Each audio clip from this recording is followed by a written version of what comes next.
4 দিন বাকি আমাদের এঙ্গেজমেন্টের, আর এখন তুমি বলছো বিয়ে করতে পারবে না। কেন? কারণটা জানতে পারি? প্রথমে তো তোমার আমাকে পছন্দই ছিল না, তারপরে তুমি আমাকে বললে আমাকেই বিয়ে করবে। আর যখন এতটা কাছাকাছি চলেছে এখন তুমি বলছো ভুলে যেতে।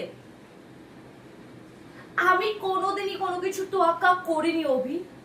যখন মনে যায় আমি সেটাই করেছি। আর এতটা কাছাকাছি চলে আসার পরে তুমি বলছো সব ভুলে যেতে, কি করে সম্ভব?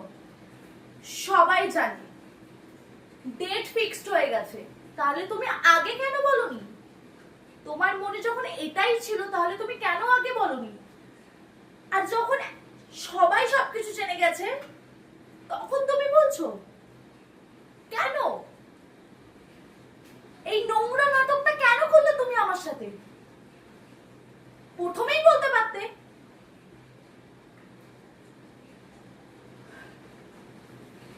তুমি এখান থেকে চলে যাও, তুমি এই মুহূর্তে আমার বাড়ি থেকে চলে যাও। তোমার মুখ আমি জীবনে দেখতে চাই না, তোমার মতন ঠক জোচ্চোরের মুখ আমি জীবনে দেখতে চাই না।